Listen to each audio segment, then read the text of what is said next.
Here are the letters the Romans gave us. And here are the countries whose languages derive from Latin. Today they cover half the world. As for the ancient Romans, the boundaries of their state encompassed their entire civilization. The Roman peace, or Pax Romana, serves as the first example of globalization. Let's take a walk across 12 centuries of the Roman history. And yes, those numerals are also a Roman legacy.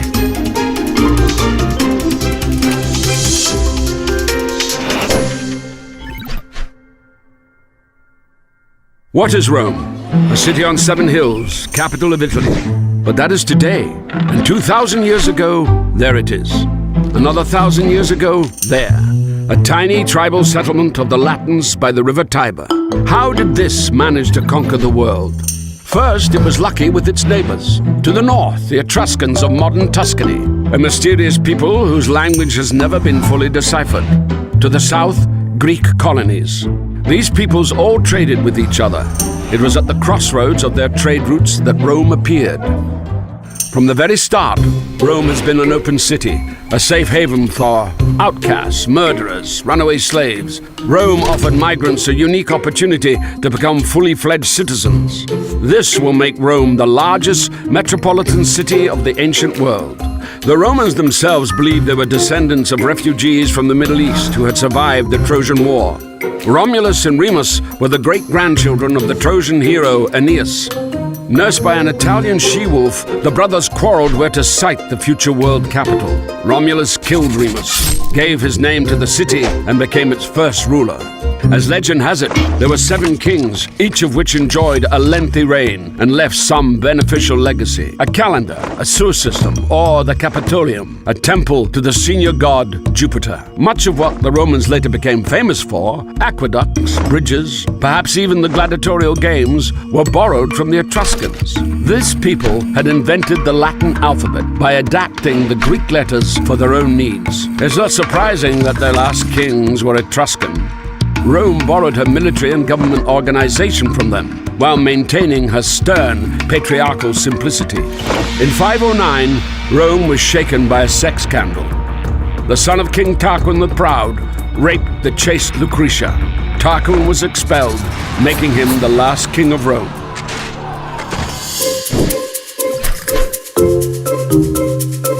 The Romans decided to prevent any such concentration of power ever again. From 509 onwards, they elected 2 consuls to serve a year apiece, instead of a monarch. The consuls were controlled by the Senate. This consisted of 300 fathers, patres in Latin, hence the term patricians. Those not so lucky to be born into the right families joined the plebs. Even if they were as rich as patricians, they were not entitled to take up positions in the state. It is in the 200-year struggle for these rights that the Republic, literally meaning public thing, will be formed. The plebeians would make up the backbone of the army, and to have their own way, they would threaten the fledgling state with emigration to a neighboring hill. Each time, the scared patricians caved in, introducing, for instance, the special position of a representative or tribune of the plebeians. These had the right to veto any decisions of the consuls. One of the main achievements of the struggle was the publication of the first written laws. By 287 BC, the plebeians had achieved complete equality of rights with the patricians. The unity of Rome found its best expression in the formula Senatus Populusque Romanus, the Senate and the Roman people, which still adorns the manhole covers in Rome.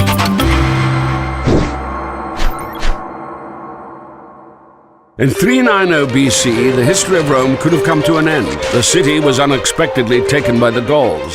The guard dogs had sensed no danger, for which they would be crucified every year since.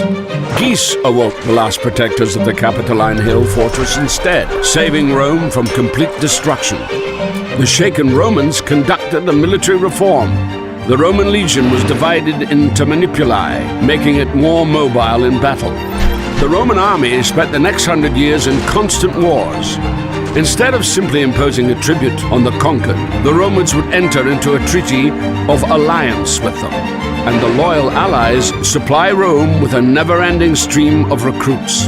Thanks to this, the Roman legions were able to stand their ground in battle with the most efficient fighting force of the time, the all-conquering Macedonian phalanx, led by Pyrrhus, a relative of Alexander the Great.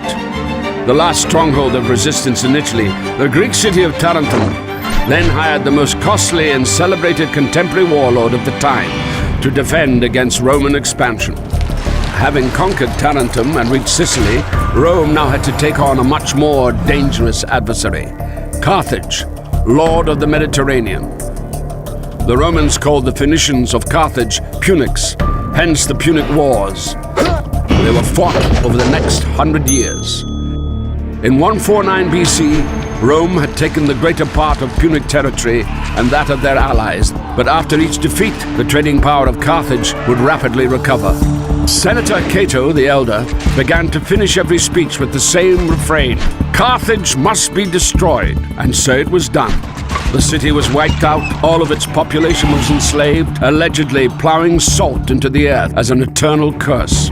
Also in 146 BC, the Romans wiped out another city, Corinth, making Greece and Macedonia Roman provinces. Rome appropriated the colossal riches of the disintegrating empire of Alexander, but the patriarchal simplicity of Rome succumbed to the sophisticated Greek culture.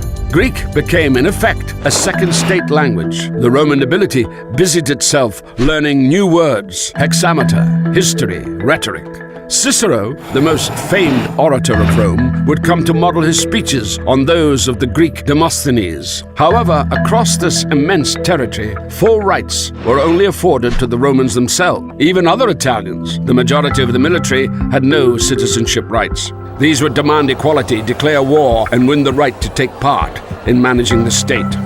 This was a total game changer. While ancient Greece remained a collection of squabbling city-states, Rome gradually extended citizenship rights to the conquered, laying down the basis for an empire.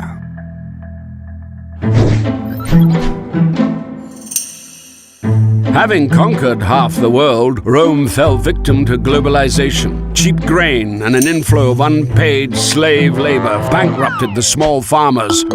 These rushed into the cities and joined the ranks of the proletariat, those who have nothing to lose except their own offspring. At the same time, the rich grew 100 times richer, having bought land from the ruined peasants for a song. Previously united, the Senate and the Roman people split into two hostile camps. The tribunes of the people, the Gracchi brothers, would try to reconcile them. They proposed granting excess public lands to the impoverished peasants and suggested free distributions of bread to the poor.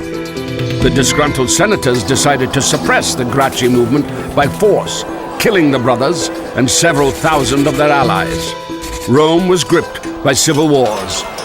Social mobility for the proletariat was offered by Gaius Marius, a popular general. He began enrolling the proletariat into the army with a promise of a grant of land at the end of service. This would make the legions personally devoted to their generals. In 49 BC, two outstanding generals fought over Rome. Gnaeus Pompeius had won the eastern provinces for Rome, including restless Judea, cleared the Mediterranean of piracy, defeated Spartacus' slave revolt, and justifiably added the title Great to his name. Gaius Julius Caesar had conquered Gaul. Nowadays, they would call it genocide. He butchered 1 million Gauls and enslaved as many more. He went on to defeat the Germans and then invaded Britain. According to the law, a general had to dismiss his legions before returning to Rome, and in return have his moment of glory, a triumphal entry into the capital to the applause of the citizens. Caesar performed a hitherto unseen maneuver. He refused to submit to the Senate, and having crossed the Italian border, the river Rubicon, marched his legions to Rome. It would take him several years to defeat Pompey the Great and his other rivals, pitting Roman legions against each other. In the process, Caesar annexed new territories and gave Cleopatra the Egyptian throne. After a romantic cruise along the Nile, she would give birth to Caesarion, or Little Caesar. On his return, Caesar would add imperator, or emperor, to his name, title originally meaning victorious commander, and gain control of all political positions. consul, tribune of the people, and dictator. Rumor spread that Caesar wanted to declare himself king. Conspiracy was brewing in the Senate, and Caesar was assassinated. Caesar left his wealth, quite unexpectedly for all concerned, to his grandnephew, 19-year-old Gaius Octavius. This Octavian immediately joined in the power struggle. In 31 BC, he defeated his last rival, the warlord Mark Antony, who likewise had an affair with Cleopatra.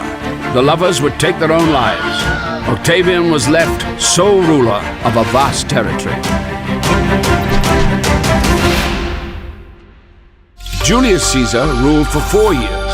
Octavian, assuming the title Augustus, meaning the Venerable or the Great, ruled for an endless 43 years.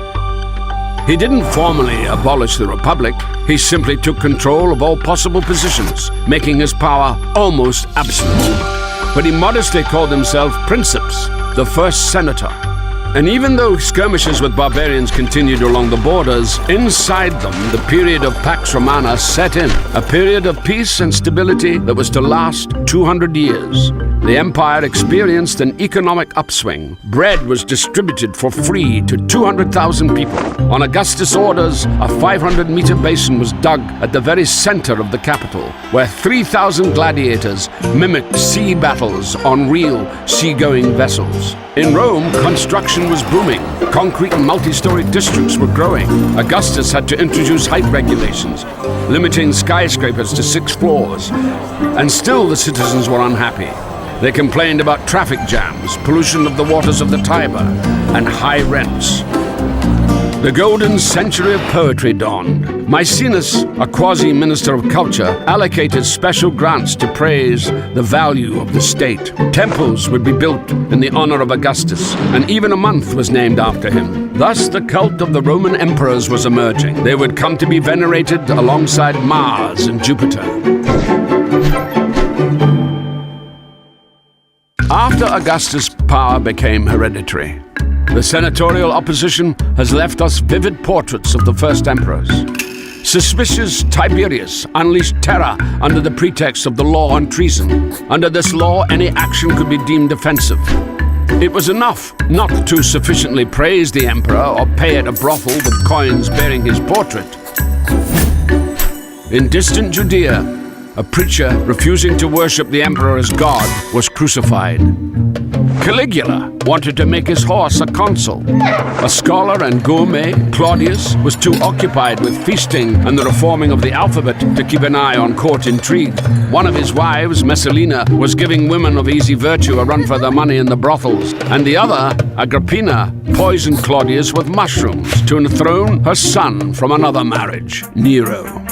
Nero, believing that he was a born actor, not an emperor, would later kill his own mother, and then allegedly the apostles Peter and Paul. Then he again, allegedly, set fire to Rome, so as to read the verses on the fall of Troy during the blaze. He would accuse the first Christians of arson, and initiated their persecution. And finally, he took his own life. Most details of this era are known from Tacitus, a historian and senator who observed the degradation of republican institutions.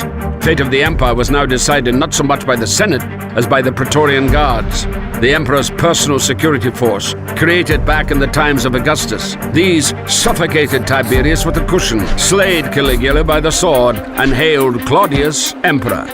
In all fairness, at the same time, the empire grew, expanding into new territories. Roman legions conquered part of Britain, where they founded a town called Londinium. Provinces were given a transparent taxation system, and the non-Roman nobility began to enter the Senate en masse. A grandchild of an Italian peasant, Vespasian Flavius would become the founder of the next dynasty.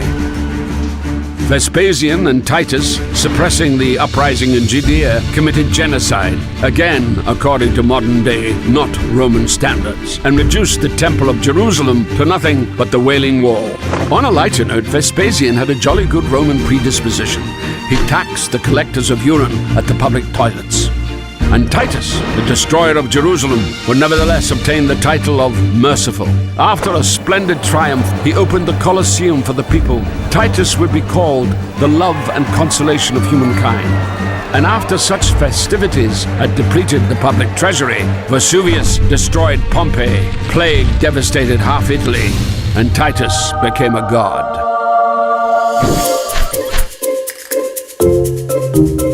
The 2nd century would go down in history as the era of the good emperors. Trajan was considered by his contemporaries the best emperor ever. Rome became a million-strong city, and the empire reached its largest extent.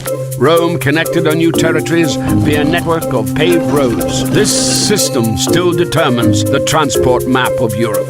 After Trajan's conquests, Hadrian busied himself with defense, erecting massive fortifications in Britain and between the Rhine and the Danube. Pantheon was built in Rome, the first temple to be topped by a massive dome, a real architectural sensation of the day, dedicated to all the gods. Hadrian would also include his lover among them, the young Antinous. More of his images have survived than of any Roman. The last good emperor, the throned philosopher, Marcus Aurelius, would spend most of his reign on military expeditions. In between battles, he wrote his manifesto for Stoic philosophy, Meditations.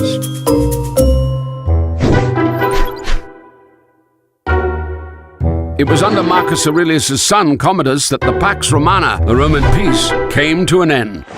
He preferred a gladiator's glory to the affairs of state. Conspirators had the emperor strangled by a fellow fighter, the slave Narcissus. Rome sank into chaos. The next 100 years brought a sequence of random emperors proclaimed by the army. Taking their turn on the throne were a liberated slave, a fortune seeker who bought the throne at an auction, General Punic descent who would place statues of the former enemy, Hannibal all over the empire, a Syrian priest of the sun, and a former shepherd who owed his popularity to his powerful physique. In 212, Emperor Caracalla, half North African, half Syrian, granted Roman citizenship to nearly all free subjects of the empire. The idea that you could be a Roman in Judea, in Africa, or any other corner of the empire at all might well be the main legacy of Rome still in use today. By mid-century, Rome was already in the midst of such a crisis that the whole provinces were starting to split off. The Gauls, for instance, proclaimed an empire of their own. Order would be restored by the son of a liberated slave, Diocletian. Having started his career as a soldier, he would end up an absolute monarch, an astonishing example of social mobility. Diocletian split the empire into 4, with 4 co-rulers at 4 capitals, situated closer to the frontier. Rome lost its significance. The Senate became a town council. The country was now ruled by an army of officials personally reporting to the emperor. Thus, the ancient world, centered around the concept of a free community and free citizens, came to an end. From the princeps, the first senator, the emperor had become the dominus, a title by which slaves addressed their masters. The citizen became a subject, the warrior turned into a soldier, and the farmer a semi-serf. Diocletian himself resigned from the post of emperor 20 years later and went off to his estate to grow cabbages. After Diocletian's departure, the co-rulers were fighting for power. Constantine, the future Saint Constantine the Great, emerging victorious. Before the crucial battle for Rome, he allegedly had a vision of a cross. After this, he made all religions equal. After 300 years of persecutions, the Christians came out of the catacombs and were now entitled to build churches alongside the temples of Augustus and Mars. Constantine would take the cross from Jerusalem to the new capital of the Roman Empire, Constantinople. Theodosius I would make Christianity the official religion and begin to destroy the ancient temples. He would also be the last emperor of a united Roman Empire. His sons split the empire into west and east. The eastern half would live another 1,000 years and is known to us as Byzantium. The western part would fall victim to the great migration of peoples. Rome, founded by migrants, would fall to the onslaught of a new wave of refugees. Ironically, the last ruler of Rome would be called Romulus.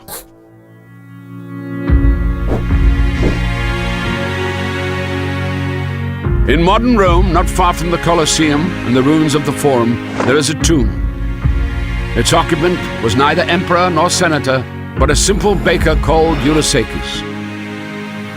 Likely born a slave into a family of Greek migrants, he later entered into a bread supply contract with the capital and became so rich that he could build such a monument for himself and his wife. Before Rome, in ancient Egypt and elsewhere, or after Rome during the Middle Ages, a man would die in the same station in life as he had been born in. The life and career of Eurysakes is an answer to the question of how Rome was able to create a global state that lasted over 1,000 years. Do you like our video? We have another one, this time about ancient Greece. Or you can watch the shortest history of Russian art of the 20th century. We've squeezed 100 years into just 25 minutes. And that is not all. Subscribe to the Azimuth channel and you'll be sure not to miss out on anything.